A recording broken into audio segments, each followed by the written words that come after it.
Today I'm introducing a new musician to you. Someone you have yet to hear in real life with the Irish Chamber Orchestra is Hannah Miller, playing principal horn. But Hannah has recently been a guest with the ICO for our recording of Gerald Barry's Alice's Adventures Underground. And you may have also heard Hannah with the orchestra in our internet live stream with the Irish National Opera of Il Seraglio at the end of last year. Good morning, Hannah. How are you doing today? Hi, Matthew. How are you? I'm doing very well. Good, good. Now, your studies have taken you from Ireland at the Royal Irish Academy of Music to Finland at the Sibelius Academy, ending up with your Masters of Music at the Juilliard School in New York. I'm wondering a little bit about the difference in approach in each of these countries, each of these schools, and how this amazing journey has influenced your playing. Well, it has been a really interesting journey actually, because I don't know if you're aware of all the different types of horn sounds that are going around the world, but there's kind of the London horn sound and the German horn sound and the American horn sound. And the Irish system follows the London horn sound kind of method, and the Finnish system is kind of closer to the German style. And then I've, of course, studied in New York as well. So I've kind of had like an interesting blend of all three styles. So I don't know if that means that I fit in nowhere or like can adapt to anywhere, but it's kind of been an interesting kind of route to have taken. And which do you prefer? I think I like to have all of the tools that I can make my own decisions. It's nice to have studied in all three places. But yeah, the German sound is kind of brighter and more kind of clear, and yeah, like I think bright is the easiest way to describe it. And the American horn sound is very dark and round, and both have like beautiful elements to them, but it's nice to be able to do both. And how does the English Irish sound fit into that? The like London horn sound is kind of closer, I think, to the American sound. It's kind of a little bit more dark and soft or something. So it's kind of like somewhere in the middle almost, I think.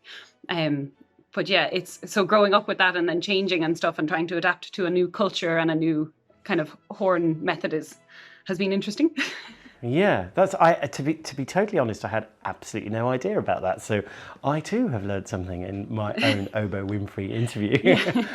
Now, I know you've recently joined Les Concerts Impromptus, and this is a wind quintet based in France, I think. You're also a member of the Irish Kirkos Ensemble, and you've worked with the Crash Ensemble. So there's a lot of emphasis on new music in all of these ensembles. And is this something that you've got a particular interest in? Yeah, I definitely have a really fond appreciation for contemporary music and new music, and it's just opens up so many opportunities to work on new things and discover kind of new techniques and stuff as well. And it's always been kind of a big interest of me. I've been in the Kirkos Ensemble since 2012, so it's been going on quite a long time that it's been kind of cultivating that interest in new music. And it's just very fun to work on new projects, and there's a lot of kind of innovation in that area as well. So that's really interesting to me. And I know the wind quintet, Les Concerts Impromptus. I know that you play without music. Is that all the time, or what's that all about? Well, it's been an interesting experience with them because I only joined them during the pandemic. So I kind of went over in October to do a trial with them, but then everything in France got cancelled. So I kind of had to return home because there was no music happening and stuff. So then I tried again to go back in January, and I was supposed to be there from January until July. But then, of course, everything kind of got worse in France again. So I ended up coming home. So it's been kind of a strange beginning to a new position. But the learning things from memory and performing that way is really like interesting and really different. And it's not something that I'm really used to or comfortable with, but it's definitely a really engaging way to perform, and especially to rehearse together and trying to build it up, because everyone within the quintet has a very different method for learning things from memory and has different struggles with it. And definitely I'm struggling with it a bit, but it's definitely a good thing to practice. Yeah, absolutely. So I know you've played with the Verbier Festival Orchestra, a whole range of other orchestras really, but I'm curious to know, when you're sort of starting out at the beginning of your career and you're just getting going, what's it like coming into an orchestra that's an already established ensemble to play guest principal horn? And specifically, you did that with the ICO at the end of last year. How does it feel just for the very first time?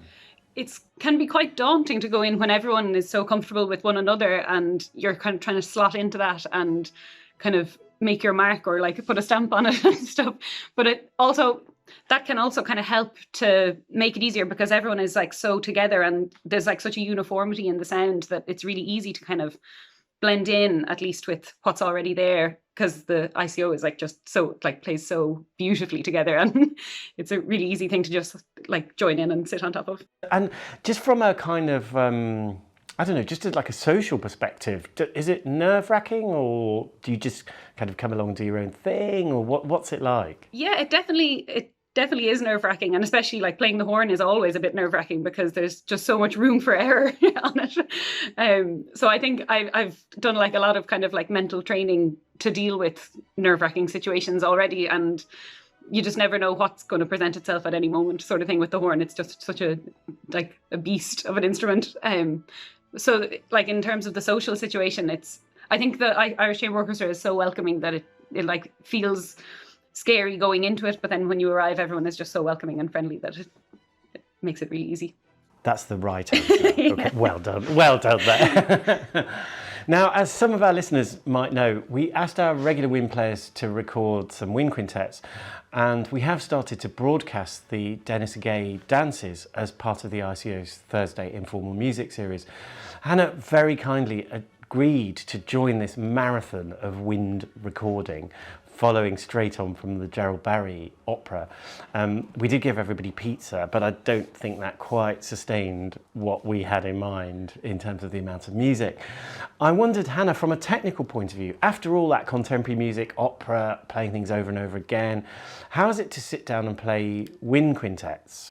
Well, it was definitely really challenging to move from kind of like opera to chamber music in that kind of setting, and especially because we had like so much repertoire to record as well, and like a lot of it was new repertoire for me. Even though I'm like supposedly like working professionally in a wind quintet, I haven't actually covered that much wind quintet repertoire yet, so there was a lot of kind of new things. I have definitely covered almost all of it now, but there was a lot of like new material for me, so I was kind of like really trying to get on top of it and everything.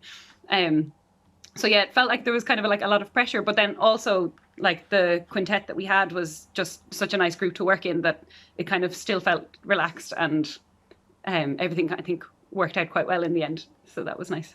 Yeah.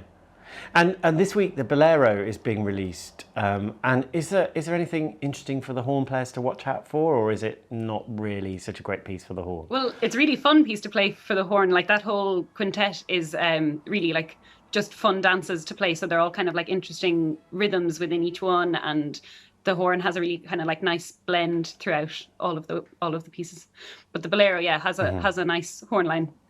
Now, before we go, I just wanted to ask about the Fuddletown Festival, which I understand is in August this year. And are you organising it? Is it just tell me about it. Tell me what's happening. Yeah, so it's a festival that I started just last year, actually, called Fuddlefest, because Fuddletown is the area where my family home is, and my mother is like a really avid gardener, and our gardens are like really extensive and so beautiful that she's held kind of open garden parties here for up to 500 people. So the venue itself is just calling out for kind of a music hosting almost, because there's just like so many like nooks and crannies in it for kind of pop-up performances. So my family kind of came up with this idea to host a music festival, and we just kind of trialed it last year during the pandemic on a really small scale to see if it would work, and it was really fantastic. And especially because there had been such a lack of live music, like everyone who came was like just delighted to be there, and even though it rained the whole day, everyone had a brilliant time. So this year we're hoping to do it on a slightly bigger scale and to sell tickets for it and everything as well. So it's really like in remote rural Wexford, and like takes place on a farm, and there's going to be a lot of contemporary music happening with Kirkos Ensemble, and I've invited Dublin Modular as well, so there's going to be kind of like an electric synthesized kind of evening like rave almost in the barn and this kind of stuff. So it's kind of really fusing the kind of natural environment with some cool new music. Fantastic. Hannah, thank you so much for taking the time to chat to me today. The next ICO Wind Quintet broadcast is tomorrow, so you can hear Hannah playing in the Bolero. It's a great piece, and the video has a particular sense of performance about it. Take care, and I will see you next week.